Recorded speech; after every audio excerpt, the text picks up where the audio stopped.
had. I know, it's kind of changed down here at the moment, so I don't know how it is for you.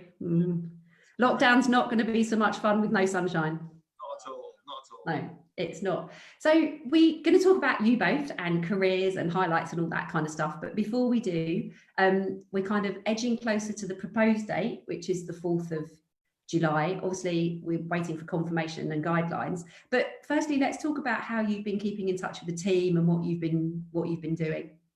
Well, initially when we went into lockdown, we set up a WhatsApp group to start with.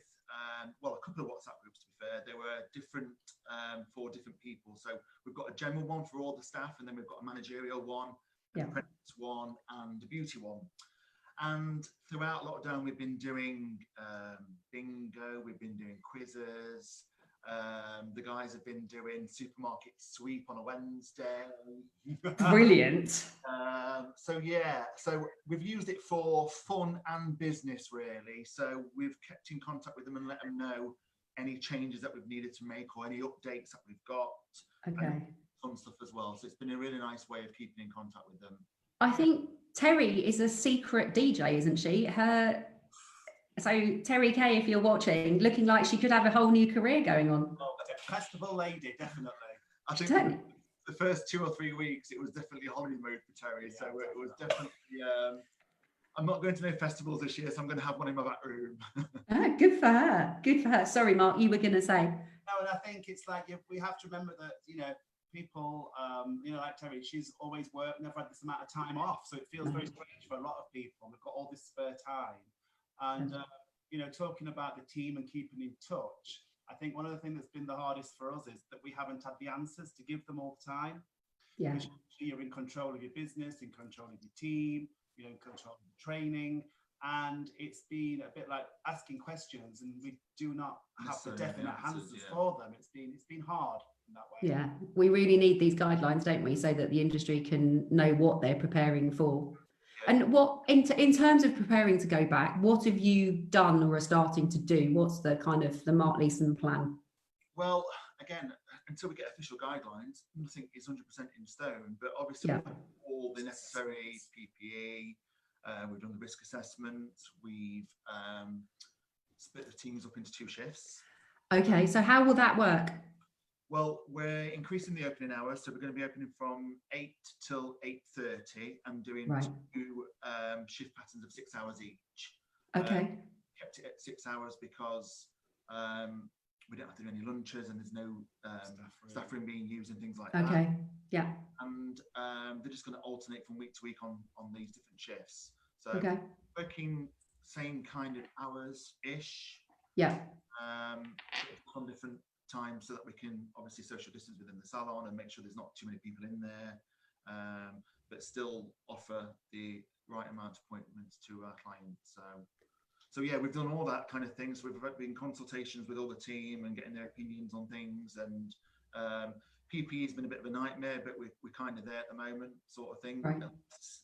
They're bringing anything else. And so we've done quite a lot in lockdown really in terms of the business. We've redesigned the website, which will be launched soon. Oh, great. The premises have been decorated and things like that, just why we're closed, because we usually do it at any time anyway. So and we just thought we might as well get it done while we're closed. And also before lockdown, we'd half the amount of the chairs in the salon. So we're working at half capacity. We were cleaning all the stations after every client, clean gas. We were doing all that really, so we're just waiting for the extra bits. It's all about, it's this, how many clients you can have at a time. Is it one client at a time? Is it doing a colour and doing another one in between? We just need to know what we can and can't do. Is it going to be on the size of the salon? We just don't know what's going to happen, so we're just waiting for that. Right. And have you, how's it going with clients? Because we were chatting briefly before, but how long have you been open? Since 1996, we've been in business together, So thousands of clients. Yes. So who's going to be first? It's a difficult one. Because in one way, we are very fortunate because our clients have got used to booking multiple appointments in advance. So if we do open on the 4th of July, then we are more or less fully booked anyway because clients have already booked in. So obviously they're the ones that have had appointments missed while we've been closed. So yeah, I get that. It's going to be tricky because we are going to be busy, and then we've got a backlog of clients to get in as well. So and for every client, they are your only priority. Absolutely. They're all going to want to be in that first week from July the 4th. They think they're coming towards that week, and that's it. Or somebody's just mentioned and said, Susan Ray's just said, just heard we could be open on June the 15th. Now, I know there was press speculation. I think it's really difficult. There's been so much coverage of hairdressing in the media and on television since lockdown. Yeah. I mean, it's been incredible. I don't think it's ever had this much coverage, ever. And in one way, it's been amazing because I think it's really made people appreciate more so than it was before. You know, we've had countless messages and emails from clients, and like they're all missing us so much, and they can't wait to come back to us because it's not just about making them look and feel amazing. It's all the other bits that we do. Chats, you know. All their mental health issues, they all upload to us, and it's kind of like, you know, we're multitasking all the time. So the coverage has been amazing, really, I suppose. Yeah, I mean, the first week of lockdown, I was saying earlier, I personally couldn't believe how much of a profile hairdressing was getting on the TV. You know, it wasn't it was great. Or chiropodists, it's all about hairdressers. Yeah, it was. I think it was one of the top 3 things that people were missing in polls, hairdressing. I think it's family and hairdressing, or for some it'll be hairdressing and family. And I think you're right. I mean, I hope that this is an opportunity for the industry to harness this, because actually the love of the general public and the consumer is clearly there. And actually that's really positive for hairdressing. It elevates the industry, and we all need to harness that just to demonstrate and continually push how professional the salons are, and those operating freelance and mobile, you know, those that are doing it properly are really doing it properly. And actually you guys are used to working in a clean, sterile environment with... Yeah. I mean, I think like we were saying, before lockdown, we really hyped up what we were doing, and it's not going to be too much different when we go back because we were already doing it beforehand. Basing and the fine tuning. But yeah, I mean, we've always been high on salon cleaning and maintenance like that anyway. So, you know, apart from the extra PPEs and things like that, then we're good to go. Yeah, I mean, we just had Kim Mullen and Tulia, sorry if I pronounced that wrong, Tula Ward, both saying it's infuriating not having guidelines. And I think that's what we want from government, is those guidelines for people to work to, whatever the date. And actually, the date may be different for some people because nobody knows their own personal circumstances. Like, it's an individual choice. Yeah, I think, you know, some people will open on the 4th without question because they can't wait to get back. But for some people, it might not be possible, and it could be for a number of reasons. So I think everyone, like you say, is individual. It's down to personal circumstances, and they'll open when they're ready. Yeah, and actually, there's a message we've just had from Joy Joanna saying about there was a petition that went up on hairdressers on HJ's Facebook last night about speaking for our return. Actually, it wasn't, and we should apologise if people have, it's not about petitioning for return, it was about petitioning to get the guidelines, because all of these conversations we're having and all the DMs we're getting is about saying everybody in the industry needs the guidelines, and then it's personal choice when they go back. So I think there's been, you know, maybe the message wasn't clear, but it's about the petition was about getting those guidelines and not about pushing for an early open date or insisting that everybody opens on the 4th of July. It's about having the guidelines so people can work to it at their own pace when they're ready. I think that's all we need. We just need the government to step up now and give us the correct guidelines, that we know what we're doing, so we can get ourselves organised. Because if we receive it a couple of days beforehand, then we might not be able to implement everything that they want us to do. Yeah, no, I get that. It's really important that they get themselves sorted. We were only talking internationally yesterday, and they were saying, you know, in Europe, you know, they started off with all the PPE, the masks, the gloves, and you know, in 2 weeks later after opening, that's all being relaxed and people aren't. It's been reviewed. So interesting question from Tony Karras. Edie has said, what are your thoughts on masks and cutting round them? Well, it's a strange one, isn't it? Because I think it's going to be a situation where, I mean, I've seen all different techniques, you know, on social media, how to change them and where they're unclipping them and then tag at the bottom while they're cutting. But the situation with the masks is the minute that you release it from there, obviously it's non-sterile That anymore, seal's isn't it? gone, That hasn't it? seal's Yeah. So it's a tricky one, but I think at the end of the day, it's more common sense, you know, and I think you've just got to just be aware and do what you can and not fulfill the requirements, but a lot of it is common sense. Yeah. And so, you know, if you've got to move and, you know, what goes behind the ear to get round to do a haircut, you're going to have to do it. You know, you're going to have allowances. No, I get that. Cretia West has asked, will you be skin testing again as we've been off for so long and some might have home coloured? We were having this discussion yesterday, actually, yes. Yeah. We will definitely be skin testing, definitely people that have done any home colour in between us. Yeah. And then we are going to be checking with Revlon about their recommendations and also our insurance company as well. So yeah, of course. Whatever the guidelines are from all parties, then that's what we'll do. But definitely we'll be skin testing people who've done home colour. And this is an interesting one. Pauline Liberty, Mark, what do you think about being regulated as an industry? I think it's a subject that's been out there for quite a while. I think it's something that I think it's personal. You know, it's personal choice. Yeah, it's personal choice. It's one of those things again. I mean, I know but again, it's not for everyone, is it? Some people will feel. I know the Hair and Barber Council have been at the forefront of pushing for the guidelines and for safe reopening and stuff, and along with the NHBF and various other bodies, Babtat for beauty. So I know they're championing hard to get the regulations. People are saying, are we opening on the 15th? We don't know. The fact is, until it comes from government, like the guidelines, I think we just have to wait. And my concern is that the speculation does nothing more than cause more anxiety for people, because it just it creates. So what are you doing with clients? I mean, are you booking clients in? Are you not booking clients in yet? No, we're not booking them in yet. We're not. Okay.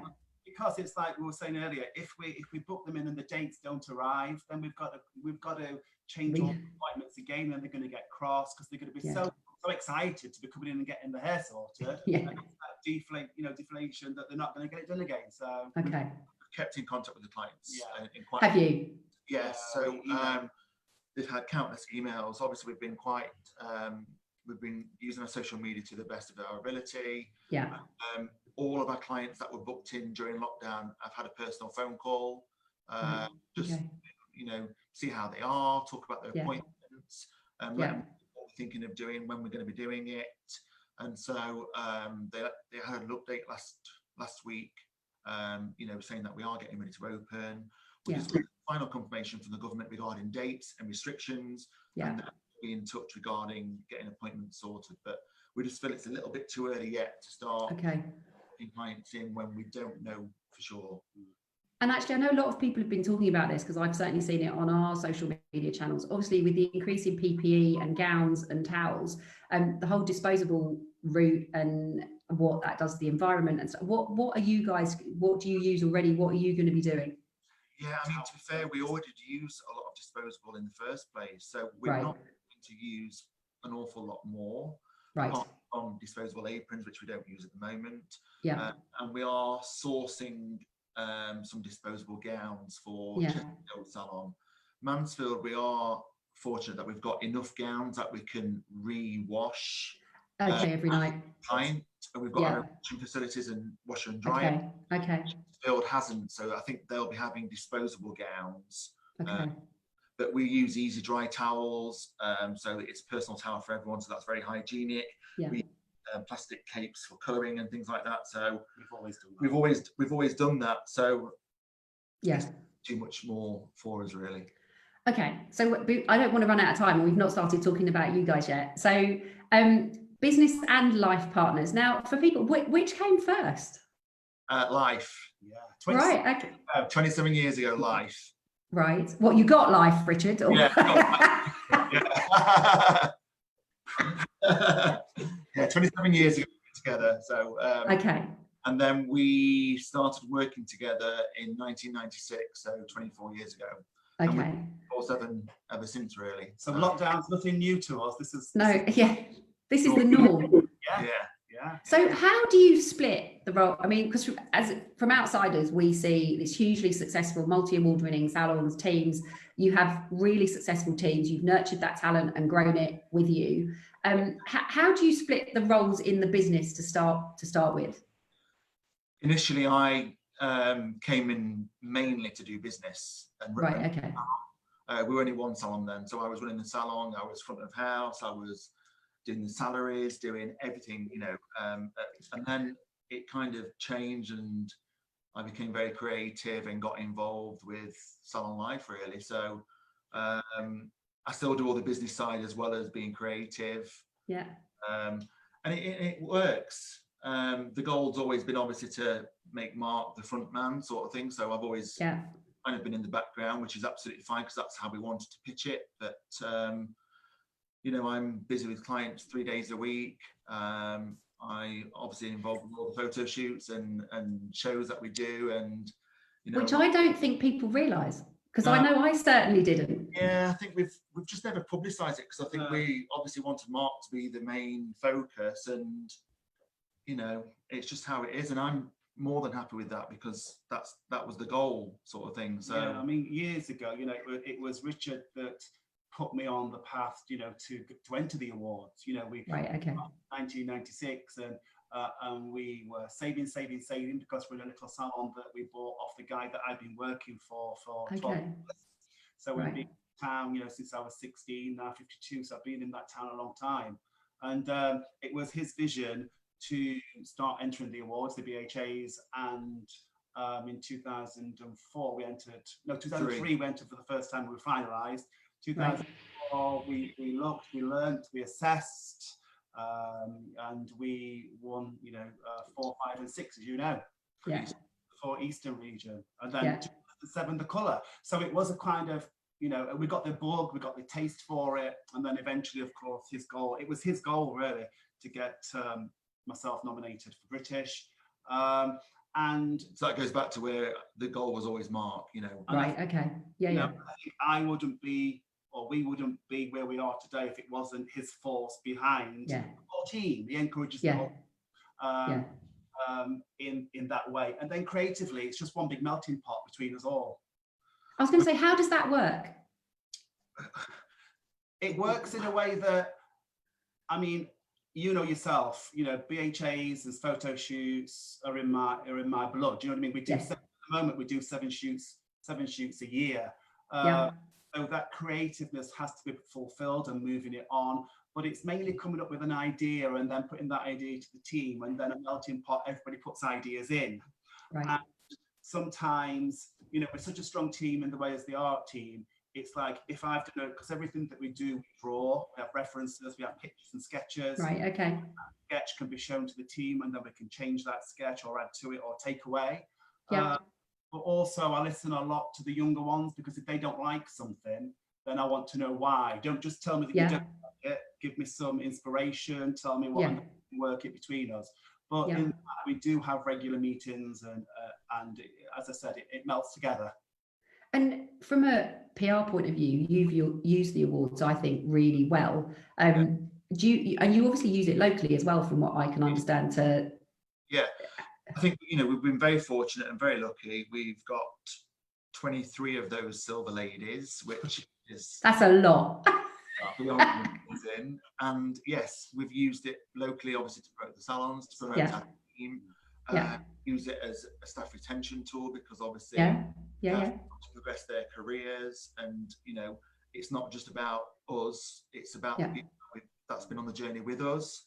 So we're more than happy to share that love and let people do their own thing and become award winners in their own right. So it's very important that we continue doing that. And you travel, I mean, normally you're traveling quite a lot, I know that. So I mean, obviously this has been really different for you guys. How do you manage the business side and that whole creativity and doing the shoots and traveling as much? Because also you're running busy columns. It is difficult sometimes, but we have got a great team, and so salons are very well looked after when we're not there. So we have no problem at all in leaving the salons. We've got 2 great managers, and we've got a great support team under that as well. So in terms of the salons are fine. The clients are fine as well, because they've just got used to us being here, there, and everywhere, and they're very accommodating. And we have to change them quite a lot, but they're very accommodating, and certainly any new clients that we do get for us, they're aware they have to change appointments from time to time. Okay. And then, you know, we're just used to living out of suitcases. We've got a suitcase for this and a suitcase for that and a suitcase. So it's just normal, really. I mean, the worst times have been like 2 or 3 weeks where we've probably had one night at home, sort of thing. Yeah, that's tough. But, you know, it's what we do, it's what we love, and we're very fortunate that we've travelled the world and been to some amazing places. And so, Mark, there's a message here from Aileen Bennett Sochon. Mark was 16 when he first cut my hair. A long time ago. And she's still playing and her sisters as well. So yeah. Really. And actually, Pauline Liberties asked, will you be blow dry? I mean, we've said, and I need to reiterate for those people that are just joining, we don't have government guidelines yet. So, but are you planning to be blow drying in the salon? Yes, we are. Definitely. Yeah. Okay. Okay. Unless Tim, but yeah. Okay. Tim Scott Wright sends his loves, guys. Oh, hi Tim. So going back to the manager, the kind of the juggling, who do you look up to in hairdressing? So kind of who do you admire either from a business or creative standpoint? We've always been very open, I think, with that, haven't we? Because I think there's not one particular person that's everything for us. So yeah, I get that. I think it's the love of the industry, and you know, back to the creative side. For me, it's collections or images, and I always say this to an audience, it's collections or images that I see that are timeless, that are created, that are a piece of art that you could or that you could frame. So it's the people that can achieve that give me that kind of moment. Yeah. You know what I mean? So it's more about images and collections. And it could vary from blah blah to blah blah. It really could. It's seeing something that goes, oof. You know, and I relate it to judging the Australian Awards in February. You know, in the Australian Hairdresser Year, there was one collection there that just took your breath away. Yeah, and it's those kind of moments where you think, wow, it's that. Yeah, it's looking up. And there's so much inspiration around everywhere. Yeah. So I think to pinpoint one person or one company, I mean, we're always open to new ideas, suggestions, and certainly from a business point of view, we love to talk to other hairdressers, and we have done through lockdown. I mean, we're on so many WhatsApp groups and Facebook groups and talking to different people, helping each other out. So it's been really good from all angles, really. And we've actually connected a lot with people, and people that we've not probably connected with for a while. So it's been really good. Yeah, I mean, and as I've said before, as a kid, you know, 16, it was Trevor Sorby. He won the first BHA, which was the year I started work. And he did. Saw it in the journal, you know, and what a dream to follow that path. If I hadn't followed the path that I'd gone down, you know, stayed local and stayed in this area, I'd have loved to have gone to London and, you know, gone under his wing. And I mean, amazing how got there and the names that have risen from, you know, that training there is just incredible. Yeah, no, it is. And it's when you look at, we did a family tree, and actually we're expanding on that now. It's when you look at the talent that have come out of those kind of house of hairdressings, right back to Sassoon and Leonard, and now the new hairdressing dynasties. It's fantastic to see where people have come from, because I think people aren't always sure. Richard McKay says, I remember taking part in an NHF competition in Coventry 30 years ago, and Mark took them so seriously, taking photos of his work back then. He was always striving. So there you go. But it's that commitment, isn't it? It was that commitment. And, you know, we used to do the competition circuit, and we were told that we'd never make it onto the commercial scene that we're up to today. So, I mean, you strive even more. If you're told that you can't do it, you want to do it even more. Absolutely. It just makes you want to be bigger, better, more. Is there anything either of you would have done differently? No, well, probably not. I mean, for me, my goal was always to get him British Hairdresser of the Year. So kind of like, I've done my bit, do you know what I mean? So if anything else ever happened, then we've got that sort of thing. Achieved. Yeah, and, you know, I did push him, you know, and, you know, all the craziness that we had to do to get to that point was all worth it, you know what I mean? Tears and tantrums, and, you know, can't imagine that. Not wanting to do that. It's all worth it in the end. So I don't think so. I think we've been lucky. We've had a great team and still got a great team, and we still love what we do. Yeah. I mean, it's been a hell of a ride. It really has. I mean, that's one thing that I would say now.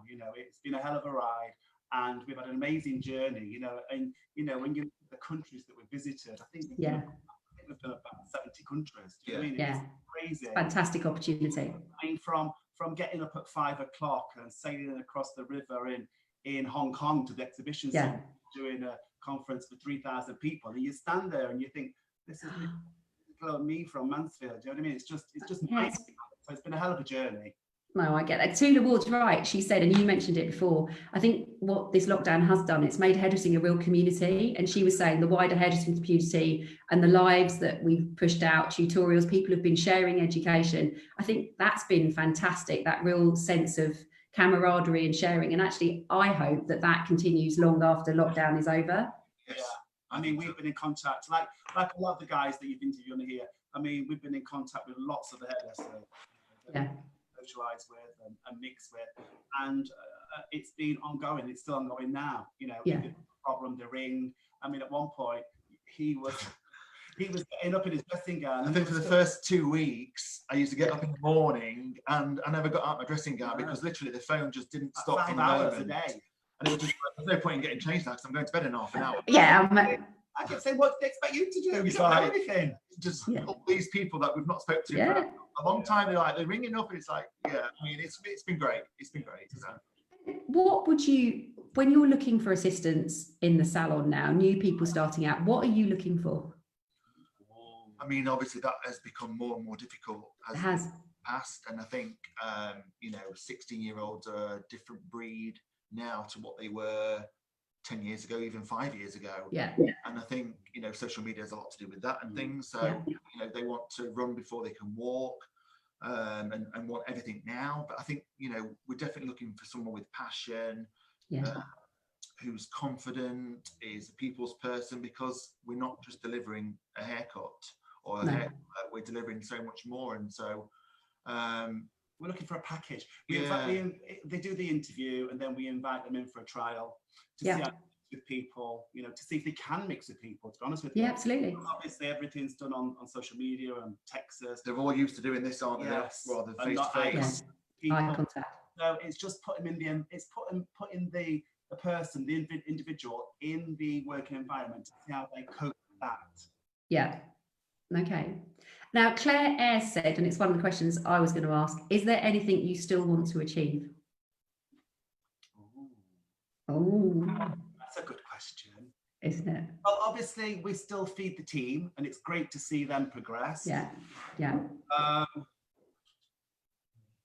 I mean, we've just done the art team for the 3rd time, so do we go down that route again of going to enter the art team? I mean, it's like we've said before, the art team changes as years progress. It's not always the same people, so that's good for the team. Anything else I'd like to achieve? I mean, obviously, you still love to be nominated for British Hairdresser of the Year again at some point. So that's in the background as well. Yeah, of course. I mean, I think, with us in terms of business, we opened a second salon for a reason, not just for opening it, because we've got somebody that wanted to move forward. So Sean obviously runs Chesterfield for us. So are we going to open any more salons? I don't honestly know. It would be for the right person and the right reasons, rather than just for the sake of opening another salon. Again, that's in the background. Obviously, we work globally for Revlon Professional, which is amazing. So we do lots of stuff, which is amazing. So we are pretty much. I mean, in our where we are now at our level, we are ticking the boxes. We enjoy doing the shows. We enjoy doing the seasonal shoots that we're doing now. Which is a different kind of entity, because you've not got the pressure of winning a award, getting through to the award. We're enjoying that. I suppose it is growing the team. It's growing the team and just nurturing that, really, I suppose. And the one thing that lockdown has given us is actually reassessing and reevaluating everything and what's important. So as much as we want to do all these amazing things, it's what's important as well. And what would your advice be to somebody looking to start in hairdressing now, or somebody who just wants to move to the next level? What would your advice be? I mean, there's just so much It's mind-blowing. diversity for people to go down, isn't there? You know what I mean? Yeah, opportunities. So much out there. I mean, Yeah. I always tell all our team is, just absorb as much as you can, just be like a sponge and just soak it all up. Whatever inspiration you can get, take it all in, and never turn an opportunity down. No, I mean, with social media as well, you could be sat here in Derbyshire, but in 2 minutes time I could be talking to somebody in Australia. Yeah. It's mind-blowing. When I was a trainee, there was nothing like I mean, absolutely nothing. And the world's your oyster. And I think definitely, just concentrate on the moment in time now. Don't worry about the past, that's gone. The future's not happening. Just look at now. Yeah, that's good advice. Get your vision right and focus. Put a list, write a list, what you want to achieve, and tick them off as you achieve them. That's great advice. Now we are actually already running slightly over, but I'm going to answer one question. Well, I thought you might want to introduce us to the 2 new additions to the family. Oh, you really want to see them, do you? Oh yeah, I think everybody will want to see them. I'll get them. Let's get them. Well, while Richard does that, I'm just going to answer a question from Philip Nixon about the post that we ran last night about the opening. Philip, I did cover it earlier, and apologies to anybody who thought that we were being insensitive about that. What we're asking government to do is give the guidelines. We are being continually asked, I think all hairdressers are being asked what the guidelines are. We just want clarity on the guidelines,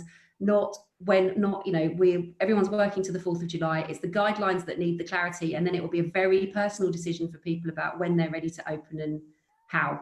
And so I hope that answers the question, but if not, please do feel free to message me. Wow, introduce us to these beautiful creatures. Look at these two. So I've got Colby here, and I've got Carrington. So for those that don't remember, obviously the good 1980s, 1990s soaps, American soap, what fantastic names for them. They are. So, and I'm 14 weeks old, so we've had them now about just over 5 weeks. So obviously we wanted dogs for years and years and years, and Mark would never have them. No, you wanted a dog, Rich. And then obviously from January time we started seriously looking, and then these 2 little fellas came along, and that was it. So I melted. He melted. Just said yes straight away. There was no argument. There was no. Good. If only that life was that simple about everything. Absolutely. Yeah. Thank you. Thank you both. Well, thank you all 4 of you. They've been so good, and thank you to you two for spending the time with us this morning.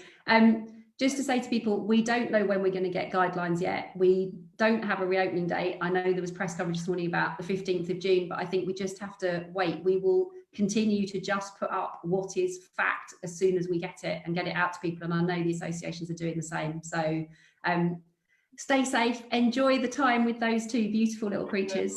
And I hope to be able to see you both soon. Take care. Bye. Lots of love. Bye.